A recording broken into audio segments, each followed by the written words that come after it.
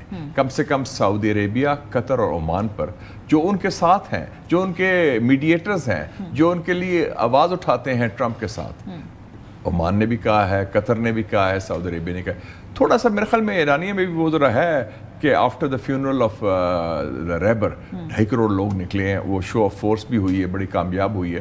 تو تھوڑا سا ایک فیکشن میں آیا ہے کہ ذرا ٹھیک ہے جی well show them who we are. Iran کے اندر آپ کو یکسوئی نظر آتی ہے موقف کی، یا وہاں پر بھی لگتا ہے کہ جیسے IRGC جو ہے وہ ایک مختلف اپروچ رکھتی ہے، سیاسی قیادت ایک مختلف اپروچ رکھتی ہے، this is also part of problem? No I think اب یکسوئی آ گئی ہے. وہ جو ٹرانزیشن ہوئی ہے، بلکہ ایک رننگ لیڈرشپ نے مجھے بڑی انٹرسٹنگ بات کی. انہیں کہا کہ ایک لیول سے ٹرمپ کا بلیسنگ ان ڈسگائز ہوا ہے، ہمیں اکٹھا کر دیا. موٹا نہیں دے گا.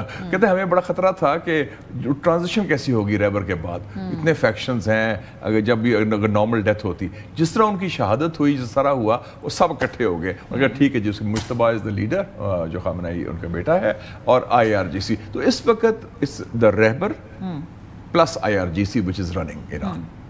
باقی تو عہدیدار ہیں، لیکن اصل وہ جو ہے نا دے آر دا اسٹیبلشمنٹ بھی کہہ لیں، ڈیپ اسٹیٹ بھی کہہ لیں، گورنمنٹ بھی کہہ لیں، وہ ایک آل رول انٹو ون ہے. And they are fully in command. And تو اس لیے میں نہیں سمجھتا کہ اس پہ کوئی فیکشنز کا ایشو ہے. ٹھیک ہے، اس میں وہ اسٹریٹجک کلیئرٹی، لیکن ٹرسٹ کا ضرور ہے. وہ کہتے ہیں کہ یہ دوگلے ہیں، یہ دھوکے باز ہیں امریکہ. اور سب سے بڑا خطرہ جو وہ ایرانی کہتے ہیں which is جائز ٹو سم ایکسٹینٹ، کہ Trump is not a free agent, he is guided by Netanyahu. اور وہ سعودی ڈیل پر بھی ہو گیا ہے، اور وہ اسٹریٹ آف ہارمز کا جو تھا بات، اس میں بھی جب اس نے کہا کہ جی پاس کر کے ایک نیا روٹ نکالیں، اس سے گڑبڑ وہاں سے شروع ہوئی نا جی. لیکن کیا لانگ ٹرم میں کیا انڈرسٹینڈنگ ہے؟ جیسے آپ کہتے ہیں کہ چائنا میں کیا سوچ ہے، ذرا ہمیں یہ بھی بتائیے کہ اسٹریٹ آف ہارمز کو مکمل طور پہ ایرانی کنٹرول کے تحت دینے کو تیار ہے دنیا، یا اس کے اوپر ابھی بہت سیٹلمنٹ ہونی ہے؟ میرا نہیں خیال کہ they will agree on that. International water way ہے، اس میں کوئی ارینجمنٹ یہ ضرور ہو سکتا ہے کہ ایران کے سیکیورٹی انٹرسٹ پروٹیکٹ ہو، لیکن یہ کہنا کہ ایران ول ڈٹرمن دا ٹول اور وہ کون آتا ہے کون جاتا ہے، یہ ممکن نہیں. لانگ ٹرم یہ میرا نہیں نہ، یہ چائنا بھی نہیں چاہتا، کیونکہ وہ دیکھیں نا یہ انڈر انٹرنیشنل لا بھی ہے نا، انٹرنیشنل واٹر وے ہے. اینڈ اس انٹرنیشنل واٹر وے میں فریڈم آف نیویگیشن ایک ایکسیپٹڈ پرنسپل تھا. Yes, at the mouth of the strait of Hormuz 21 mile میں کچھ ٹیریٹری آتی ہے عمان کی، کچھ ان کی آتی ہے، اور وہ 12 میل کا چکر بھی ہے جس میں دونوں شیئر کرتے ہیں. لیکن انٹرنیشنل واٹر وے میں ایران اگر یہ کہے کہ ہم فیصلہ کریں گے کون آتا ہے جاتا ہے، I think that will not be feasible in the long term. اس وقت تو Iran is using it as a tactical leverage. لیکن ایران کو بھی لانگ ٹرم معلوم ہے کہ یہ اس پہ مطلب ان کے تو اگر آپ دیکھیں نا اس وقت اسٹریٹجک جو ڈیٹرنس ہے وہ سب سے بڑی اسٹیٹ آف ہارمز سے، اور وہ کر کے دکھایا انہوں نے. ان کی انڈرسٹینڈنگ یہ ہے کہ لانگ ٹرم انہوں نے ایران از دا کمزور پارٹی. 2 نیوکلیئر پاورز نے ان پر حملہ کیا. ملٹری مائٹ پر وہ زیادہ حاوی ہوئے امریکنز اور اسرائیل. گو کہ ایران نے اب کیپیسٹی شو کر دی کہ ان کی ملٹری مائٹ بھی اتنی اسٹرانگ ہے کہ وہ ان کو ابھی تک ہٹ کر رہی ہے وداؤٹ بینگ اسٹاپڈ. ان کے انٹرسیپٹرز فیل ہو گئے، لیکن انہوں نے یہ دیکھ لیا کہ اسٹریٹ آف ہارمز تو بڑا جگولر ہے ان کا. They got them by the throat economically and energy wise. اور وہ جو ان کے الائز تھے، گلف الائز آف امریکہ، ان کو دباؤ ڈالا، کیونکہ وہ پھر دباؤ ڈالیں گے ان پر تاکہ وہ امریکہ پر دباؤ ڈالیں کہ خدا کا نام لو یا جنگ ختم کرو، وہ نام فارغ ہو جائیں گے. تو Iranians are using as a tactical leverage. I don't see it as a strategic one. ٹھیک ہے، لانگ ٹرم نہیں چلے گا، کیونکہ long term it will not be acceptable neither for China اور رشیا اور فار دا انٹرنیشنل کمیونٹی. ابھی اگر ہم اس طرف آ جائیں کہ پاکستان اور سعودی عرب کے ڈیفنس پیکٹ بھی ہے اس وقت، جو ہماری سیاسی طور پہ ابھی شکر ہے وہ مقام نہیں آیا کہ ہمیں کوئی سائڈ چوز کرنی پڑے یا اس ڈیفنس پیکٹ کی وجہ سے ہمیں کچھ سخت فیصلے کرنے پڑیں. وہاں تک نوبت آتی ہوئی آپ کو نظر آ رہی ہے؟ مجھے نہیں نظر آ رہی. اول تو ہونا بھی چاہیے، جو ہمارے اپنے بڑے چیلنجز ہیں ہمارے نیشنل سیکورٹی کے. TTP BLA Houthis are not our challenge. وہ کہتے ہیں نا we have no dog in the fight. اور خدا نہ خواستہ کوئی سعودی عربیہ کی انٹیگریٹی، یونٹی یا سالمیت کو خطرہ تو نہیں ہے نا اس وقت.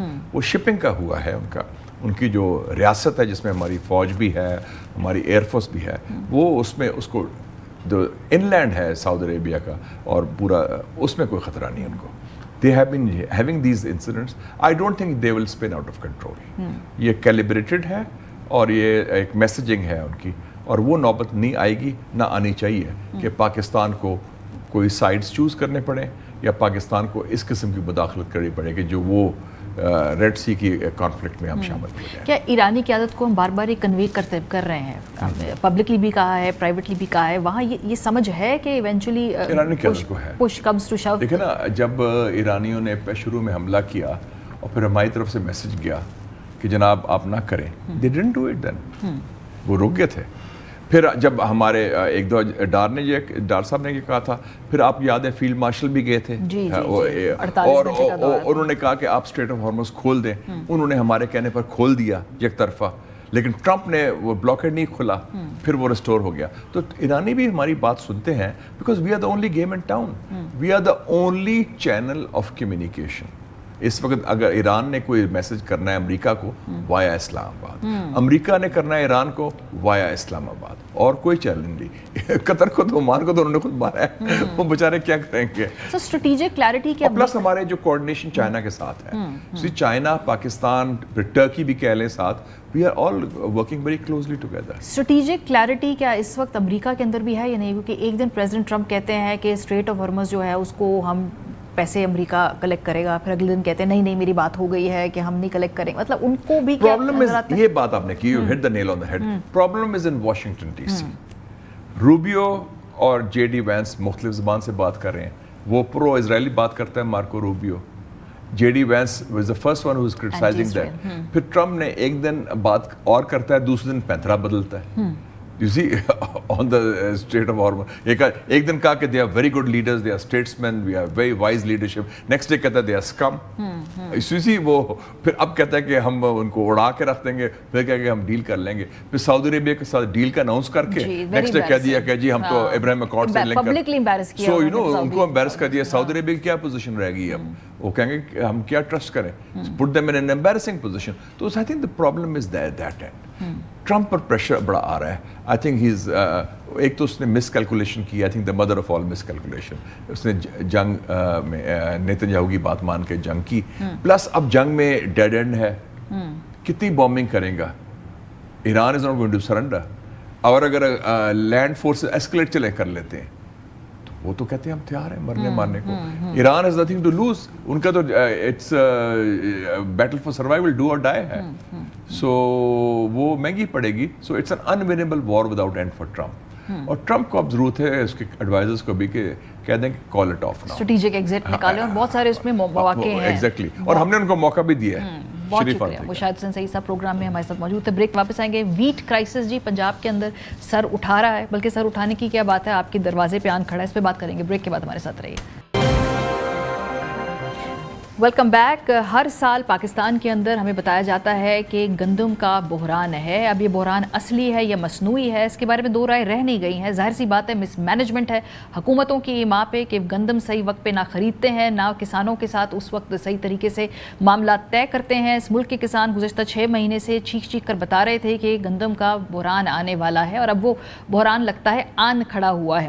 حکومت نے جو ہے اب یہ طے کیا ہے کہ 10 لاکھ گندم جو ٹن گندم ہے وہ فوری طور پہ وہ درآمد کی جائے گی. وفاق اور صوبوں کو پالیسی کے مطابق گندم کی خریداری میں دشواری کا اس وقت سامنا کرنا پڑ رہا ہے، جبکہ پنجاب سے 45 لاکھ ٹن جو گندم ہے اس کے غائب ہونے کا انکشاف بھی ہوا ہے. ذرائع کا کہنا ہے کہ پنجاب سے گندم غائب ہونے کا انکشاف اعلیٰ سطح اجلاس میں ہوا. پنجاب کے اعلیٰ افسر نے دوسرے صوبوں کو پوچھا کیا گندم آپ کے صوبوں میں آئی ہے. دوسرے صوبوں نے معاملے سے لالمی کا اظہار کرتے ہوئے کہا کہ ذخیرہ اندوزی ہوئی ہوگی. ذرائع کے مطابق حکومت نے ریٹ 3500 روپے فی من مقرر کیا تو نجی سیکٹر نے مہنگی ہونے پر نہیں خریدی. پنجاب نے نجی سیکٹر کو سہولت دے کر گندم خریدنے کا ٹاسک دیا تھا. نجی سیکٹر نے گندم خریداری کے لیے بینک سے قرضے دلوانے کا مطالبہ کیا تھا. سیزن کے آغاز ہی میں سندھ اور کے پی میں فی من گندم کا ریٹ 4500 تک پہنچ گیا ہے. ذخیرہ اندوزوں نے کسان سے 2800 روپے من گندم خرید کر ذخیرہ کر لی ہے. ہمارے ساتھ موجود ہیں نعیم اشرف بٹ صاحب، ہیڈ آف انویسٹیگیشن ہے ایئر نیوز کے. بہت شکریہ بٹ صاحب. آپ کافی عرصے سے ہمیں بتا رہے تھے کہ جی گندم کا یہ بحران آنے والا ہے. کیا حقیقت ہے اس کے پیچھے؟ یہ کدھر مس مینجمنٹ ہوئی ہے پریسائسلی؟ اگر ہم آپ سے پوچھیں کہ کس کی یہ کوتاہی ہے، کس ڈپارٹمنٹ کی، کس ادارے کی، اور کس وزارت کی؟ جی بالکل، اوورال تو ساری حکومتیں اس میں شامل، خاص طور پر جو 2 صوبائی حکومتیں گندم پروڈیوس کرتی ہیں، پنجاب اور سندھ، اور وفاق جس کا چیک ہوتا ہے فوڈ سیکیورٹی کی وزارت، اور ان سب کا ہے. خاص طور پر پہلے پنجاب کی بات کریں تو ان کا جو ایک پالیسی بڑی عجیب و غریب انہوں نے بنائی. پچھلے 2-3 سال سے ہی ایسے چل رہا تھا، لیکن اس دفعہ کہا پرائیویٹ سیکٹر جو ہے وہ خریدے گا، اور 20 پتہ نہیں کتنی کمپنیاں ہیں. اب 300 ارب روپے نارملی اتنی ضرورت ہوتی ہے گندم کی خریداری کے لیے. پہلے جو حکومت خریدتی تھی، بینک سے قرضہ بھی لیا جاتا تھا، واپسی بھی ہو جاتی تھی، گورنمنٹ کو یہ آسان ہوتا ہے، قرضہ بھی اسے مل جاتا ہے، وہ خود بھی خرچ سکتے ہیں. لیکن پرائیویٹ سیکٹر اتنی زیادہ رقم وہ کہاں سے ان کے پاس آنی تھی، کوئی کسی نے خریدی نہیں. پھر اسی طرح سندھ میں یہ ہوا کہ انہوں نے کہا کہ ہم 8-9 لاکھ ٹن ہماری گندم ہوئی، ہم خود خریدیں گے. ادھر انہوں نے خود خریدنی تھی، وہ بھی نہیں خریدی گئی. پھر 6 لاکھ ٹن گندم سندھ کے وزیر اعلیٰ نے خود ایڈمٹ کیا کچھ روز پہلے میٹنگ میں، کہا کہ ہمارے جو ریکارڈ میں تھی اس میں 6 لاکھ مسنگ ہے، 6 لاکھ ٹن گندم. یہ وزیر اعلیٰ خود کہہ رہے ہیں سندھ کے. پھر پنجاب میں 45 لاکھ ٹن کا پتہ لگا. کچھ کہتے ہیں کہ یہ انہوں نے جو اناؤنسمنٹ کی تھی پنجاب نے کہ 2 کروڑ ٹن جو ہے اس سے زائد اس دفعہ گندم ہوئی، لیکن وہ ایکچولی 1.5 کروڑ تھی. کچھ یہ کہتے ہیں، کچھ کہتے ہیں جی 45 لاکھ ٹن غائب ہو گئی، کہاں چلی گئی. اچھا 1.5 کروڑ بھی مان لیں اور ان کی وہی مان لیں 8-9 لاکھ ٹن سندھ کی، تو پھر بھی یہ تو بہت کافی تھی.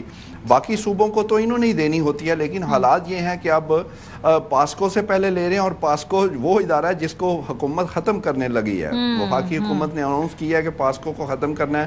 اب پاسکو جو خود وہ پروڈیوس نہیں کرتا اسلام آباد یہاں ہی پاسکو، وہ تو پنجاب یا سندھ سے لیتی یا امپورٹ کرتی ہے، اور وہ ان سے اب پنجاب والے اور سندھ والے خرید رہے ہیں اور پھر امپورٹ کی طرف جا رہے ہیں. اور اندازہ لگائیں اس وقت مارکیٹ جو ریٹ ہے، ایک طرف ہم $1 جو ہے وہ مانگتے پھر رہے ہیں، اور دوسری طرف ریٹ یہ ہے کہ $275 جو ہے فی ٹن جو ہے اس وقت مارکیٹ کا ریٹ ہے اگر یہ باہر سے منگواتے ہیں، اور 350 یا 400 سمجھ لیں جب وہ کرایہ وغیرہ ملا کے یہ فی ٹن بنے گا. اور 10 لاکھ ٹن اگر یعنی 1 ملین منگواتے ہیں تو 35 کروڑ سے $40 کروڑ جو ہیں یہ ان کو چاہیے. پھر وہ ہم سے شروعات ہے، لیوی لیں گے نا، پھر ہم سے اور ٹیکس لیں گے، ہمیں پیٹرول کی قیمتوں میں سے ہماری جیبوں سے پیسے نکالیں گے. لیکن کوئی ظاہر سی بات ہے، اتنی اچھی گورننس ہو رہی ہے پنجاب کے اندر، کوئی انکوائری تو بٹھائی ہوگی انہوں نے کہ بھائی چیک کریں کیوں ہو رہا ہے.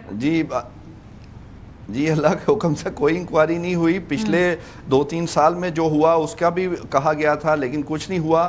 ہاں لیکن یہ ضرور ہے کہ یہ معاملات اکٹھے ضرور ہو رہے ہیں، اور کسی نہ کسی وقت یہ فائلیں جو ہیں یہ کھلنی ہیں، کیونکہ اس دفعہ تو حد ہو گئی کہ صرف 3 مہینے ہوئے. اس وقت تو ہمیں یہ ہونا چاہیے تھا کہ ہم ایکسپورٹ کرتے گندم، کہتے ہیں جی 3 مہینے ہماری بمپر کراپ ہوئی ہے، کٹائی کو ابھی اپریل مئی میں ہوئی ہے، تو اب ہم دوسرے ممالک. لیکن یہاں پر الٹ حساب ہے کہ گندم جو وافر ہوئی، ہم جب جی ٹی روڈ سارا ایسے گھومتے ہیں، پنڈی سے شروع ہوں تو سندھ تک جائیں تو گندم ہی گندم جب اس کی فصل اگتی ہے تو نظر آتی ہے. لیکن وہ کہاں گئی کہ 3 مہینے بعد ہم اب ایکسپورٹ کر رہے ہیں، اور زر مبادلہ 35 کروڑ سے 40 کروڑ. اور پھر یہ شروعات ہے، میں بار بار کہہ رہا ہوں، اس کا مطلب یہ ہے کہ ابھی 9-10 مہینے پڑے ہیں اگلی فصل کو. یہ دوبارہ 2-4 مہینے بعد پھر انہوں نے درآمد کی طرف جانا ہے، اور مزید یہ لیں گے. اور یہ کوئی پتہ لگے $1 ارب تک چلے گئے ہیں، اور وہ $1 ارب جو IMF سے ہم 1000 ان کی شرطیں مان کر اور بڑی منت سے ان سے لیتے ہیں، اور یہاں پر ہم $1 ارب اپنی فصل جو ناکے رگڑا کے ہمیں $1 ارب کی وہ قسط آتی ہے. چلے جاتے جاتے اگر ہم آپ سے سیاسی خبریں نہیں لیں گے تو ہمیں مزہ نہیں آئے گا. حکومت اور اپوزیشن کیا پکڑا ہے؟ کچھ کیا آپس میں کوئی بات چیت کا رستہ کھلا ہے آپس میں؟ جی ماریہ، مذاکرات یا بات چیت حکومت تو شاید انہیں اوورال بات کرتی، لیکن اس وقت پی ٹی آئی کا جو مین اپوزیشن ہے وہ ان کو اپنے پرسنل جو مسائل ہیں وہ زیادہ ہیں، اور خفیہ میٹنگز زیادہ کرتے ہیں اور اپنی اپنی بات کرتے ہیں. ایک خبر آپ کو یہ بتا دوں کہ پچھلے ماہ ایک تو ظاہری طور پہ شہباز شریف صاحب نے اپوزیشن کو کہا، پھر رانا ثناء اللہ ملے پی ٹی آئی کے لوگوں کو. ایک اور آفر بھی آئی جو کہ ایک باثر وفاقی وفاقی وزیر نے پارلیمنٹ ہاؤس میں ہی پی ٹی آئی کے جو ایم این ایز تھے ان کے پاس جا کر کہا کہ میں آپ سے میٹنگ کرنا چاہتا ہوں تو آئیں بات کرتے ہیں. تو وہ اب آج تک کسی کو نہیں اس خبر کا پتہ. وہ اوپن آفر تھی اور وہ بیرون ملک جا رہے تھے. اس سے پہلے انہوں نے کہا میں واپس آ کے آپ سے اس پہ بات کروں گا. لیکن ہوا یہ کہ انہی وزیر صاحب کو پہلے وزیر اعلیٰ خیبر پختونخوا خفیہ طور پہ ملے, ان سے بات کی کہ کوئی کیسز وغیرہ ہیں, اور اس کے نتیجے میں جو ڈیل ہوئی تو پتہ چلا کہ اڈیالہ کے باہر جو اب کارکن آتے تھے تھوڑے بہت ان کو منع کیا گیا پہلے, پھر وہ جو فیملی کے لوگ تھے وہ بھی آنا بند ہو گئے, اور کوئی کیسز کی باتیں تھیں. کچھ اور ملاقاتیں بھی اسی طرح وزیر اعلیٰ خیبر پختونخوا نے کی. پھر گوہر صاحب کے بارے میں بھی یہ ہے کہ وہ ہوئی. تو اوورال اپنی اپنی بات کی جا رہی ہے, لیکن جو ان کا منشور ہے جو کہتے ہیں جی رہائی فورس خان صاحب کی رہائی کے لیے مین ان کا ایجنڈا یا اور مسائل ہیں. اب یہ گندم یا یہ پیٹرول ان کو ہی لینے, یہ اپوزیشن کا کام ہے. بالکل ٹھیک بات ہے, اپوزیشن کے کرنے کے کام ہے. بہت شکریہ, بہت ہمارے ساتھ موجود تھے نعیم اشرف بٹ صاحب. پروگرام کا وقت ختم ہو گیا. اپنا فیڈ بیک دینا مت بھولیے گا. خیال رکھیے. خدا حافظ.